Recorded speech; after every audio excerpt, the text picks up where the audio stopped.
नमस्कार। पशुधन हिताय चैनल में आपका स्वागत है। भारत एक कृषि प्रधान देश है और इसके करीबन 60 से 70% लोग कृषि ही करते हैं, यानी किसानी करते हैं। और किसानी ही रोजगार निर्मित का एक प्रमुख साधन है। यहाँ पे उसके साथ ही साथ जोड़ धंधे के तौर पे पशुपालन किया जाता है।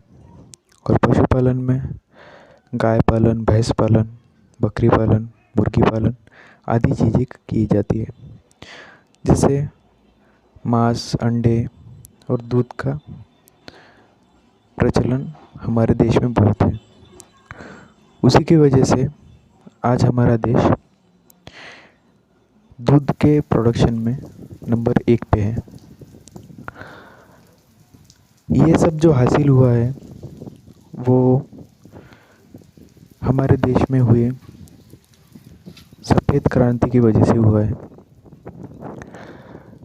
जिसके कारण दूध का अभी इतना सारा प्रोडक्शन हो रहा है और देश नंबर 1 की स्थिति पे पहुंच गया है। मगर कुछ ऐसे चीज़ें हैं जिसकी वजह से ये दूध का जो प्रोडक्शन है वो कभी कभी कम हो जाता है। और उसी का एक पहलू आज हम देखेंगे, वो है बाह्य परजीवी यानी एक्सटर्नल पैरासाइट्स। जो बाह्य परजीवी है उनमें जुए, किलनी, चीचड़ आदि मेन कल्प्रिट है। यानी सबसे जो ज़्यादा प्रोडक्शन में लॉस होता है वो इनकी वजह से होता है। इनकी वजह से एनिमल कंफर्ट जोन से बाहर आ जाता है और उसी की वजह से जो प्रोडक्शन लॉसेस होती है वो होती है। उनकी वजह से एनिमल में इरिटेशन होता है, बाद में खुजली की समस्या होती है, उसकी वजह से मिल्क प्रोडक्शन डाउन चला जाता है, एनिमल्स में एनीमिया होता है, यानी आरबीसी की ब्लड में कमी हो जाती है। उसके वजह से जो प्रोटोजोअल डिसीज़ है, मेनली बेबेसिया, थाइलेरिया और एनाप्लाज्मा, ये सब डिसीजेस होती है। जो बेबेसिया जो होता है ये भी एक प्रोटोजोअल डिसीज़ है जो टिक्स की वजह से होता है, यानी चीचड़ की वजह से होता है। चीचड़ या किलनी हम जैसे बोलते हैं।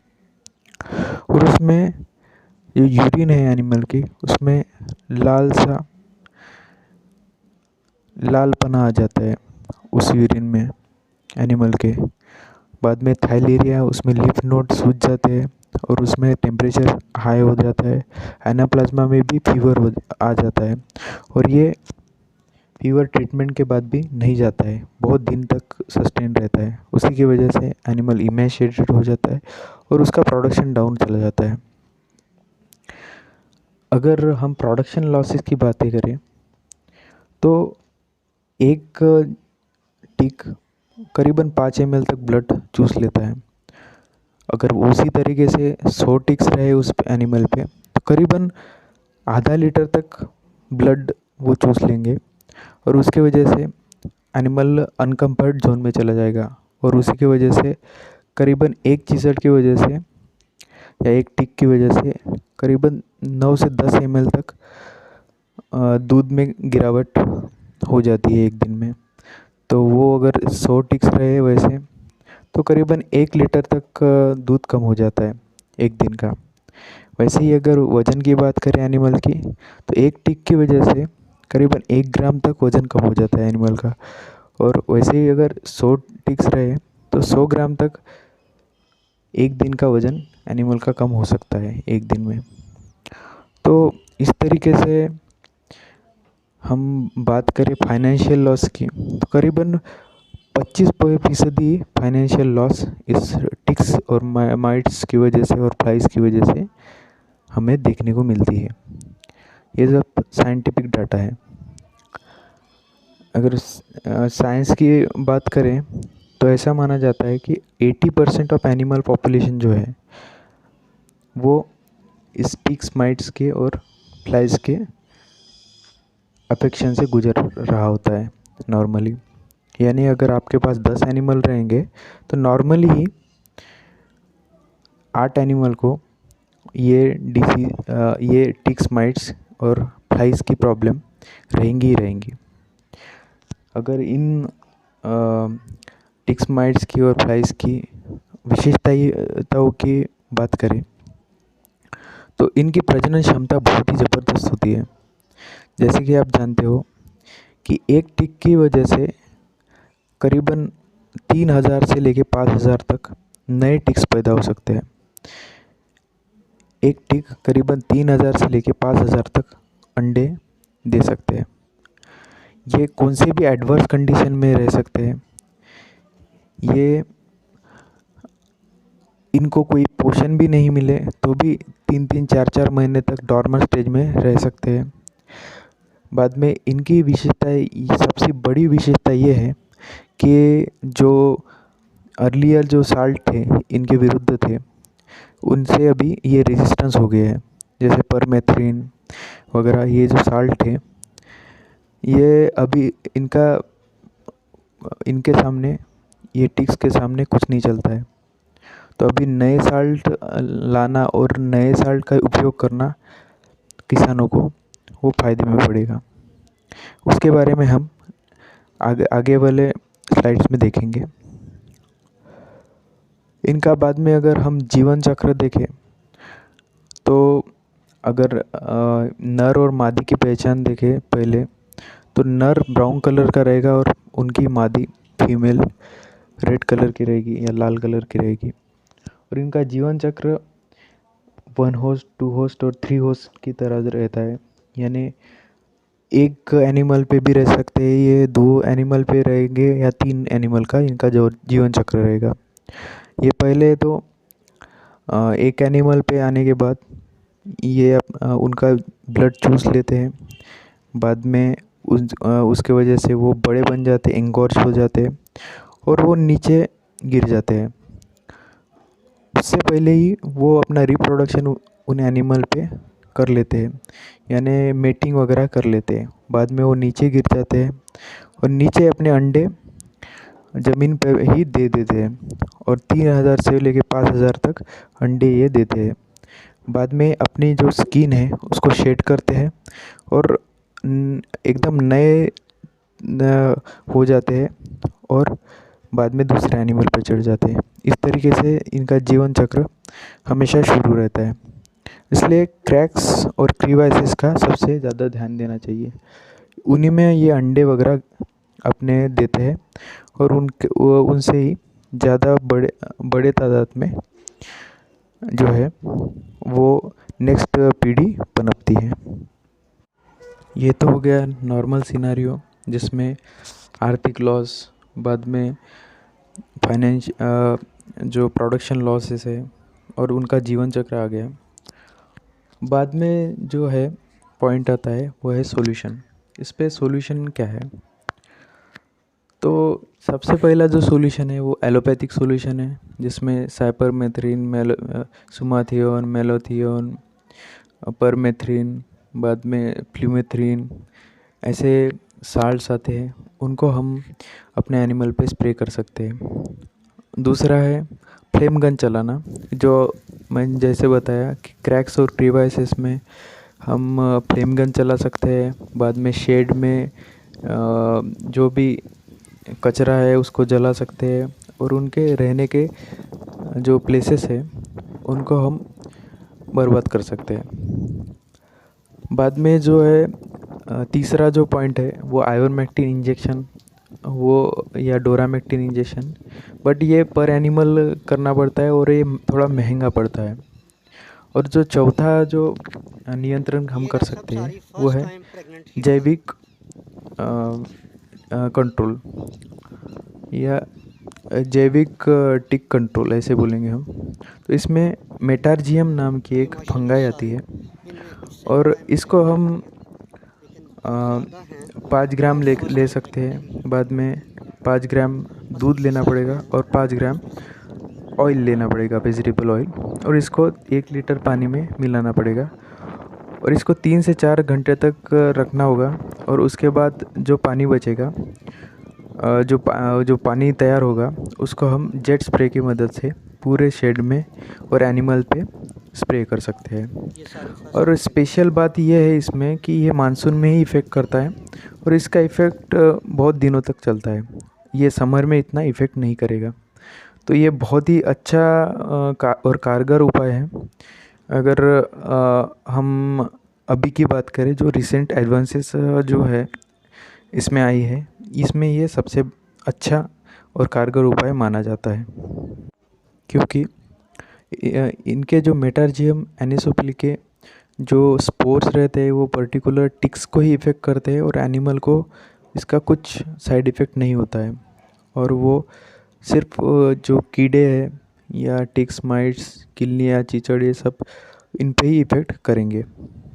और इनका खर्चा भी उतना नहीं है, करीबन 5 ग्राम ये करीबन 5 रुपये का पड़ेगा और ये 3 से 6 महीने तक चलता है। उसके बाद पाँचवा उपाय है आयुर्वेदिक उपचार। उसमें नीम तेल और करंज तेल 1:1 प्रोपोर्शन में लेंगे और उसको वो 100 ml का एक सॉल्यूशन बनाएंगे और पर एनिमल वो अप्लाई कर सकते हैं। तो उससे भी करीबन 1 महीने तक जो जुए है, चीचड़ है और किलने हैं, इससे छुटकारा मिल सकता है। और बाद में और 1 महीने के बाद वही करना पड़ेगा। बाद में जो छठा उपाय है वो एनडीआर ने सुझाया है। इसमें 3 kg नीम के हरे पत्ते, 1 kg निर्गुंडी के हरे पत्ते और 5 लीटर में ये सब मिलाने के बाद इसको बड़ी आंच में करीबन आधा से 1 घंटा पकाते हैं और उसको आधे होने तक उसका जो है अर्क है वो रहने देते हैं। और ये अर्क करीबन जो 5 लीटर का ये जो पानी है वो एकदम 1 या 2 लीटर तक आने के बाद ये एक सीव से छान लेते हैं और इस अर्क को एनिमल पे स्प्रे किया जाता है। तो इसकी वजह से भी अच्छा इफ़ेक्ट आता है। इसका भी रिज़ल्ट बहुत ही अच्छा है। ये भी करीबन डेढ़ महीने तक इसका इफ़ेक्ट चलता है। अभी हम एलोपैथी के बारे में थोड़ा सा जान लेंगे कि अभी तक क्या क्या साल्ट आए और क्या आए थे, क्या अभी तक रिसेंट एडवांसेस हुए हैं। तो सबसे जो भारत में जो स्पीसीज़ है टिक्स की वो है हाइलोमा, उसके बाद बूफिलिस। और ये बहुत ज़्यादा टेम्परेचर में भी और ह्यूमिडिटी पे भी ये पनप सकते हैं, या बहुत कम ह्यूमिडिटी और टेम्परेचर पे भी ये रह सकते हैं। तो जो सबसे पहला साल्ट आया था वो ब्रांड नेम था उसका नोटिक्स या पेल्टॉक्स। ये सोप फार्म में है, परमेथ्रिन साल्ट है ये, बट इसका अभी रेजिस्टेंस आ गया है। तो ये अभी अप्लाई भी किया तो भी इसका कोई रिज़ल्ट उतना नहीं आता है, करीबन 30 से 40% ही रिज़ल्ट इसका आता है। उसके बाद जो साल्ट आया था वो डेल्टा मेथ्रिन आया था, जो एमएसटी का ब्यूटॉक्स है वो उसके नाम से आया था। उसके बाद साइपरमेथ्रिन आया था जो क्लीनर नाम से वीरबैक का कंपनी का है। और उसके बाद आया था अमितराज। तो परमेथ्रिन, डेल्टामेथ्रिन और साइपरमेथ्रिन, जो डेल्टामेथ्रिन और साइपरमेथ्रिन है उनको 2 ml लेके 1 लीटर पानी में लेके जेट स्प्रे से हम एनिमल पे स्प्रे कर सकते हैं और अगले दिन उसको नहला सकते हैं। तो इनका रिज़ल्ट करीबन 60% तक आता है जो एनिमल है उनमें, डेल्टामेथ्रिन और साइपरमेथ्रिन का। परमेथ्रिन का 30 से 40% ही अभी रिज़ल्ट है। बाद में अगर देखें अमितराज का करीबन 70 से 80% रिज़ल्ट अभी आता है। जो वीरबैक कंपनी का वीरतराज करके आता है, टैक्टिक का आता है एमएसडी कंपनी का, और बहुत ही अच्छा रिज़ल्ट ये देते हैं। और उसके बाद जो नेक्स्ट जो पीढ़ी आई है एंटीपैरासाइटिक या एक्सटर्नल एंटीपैरासाइटिक्स में, वो है पोरॉन ट्रीटमेंट।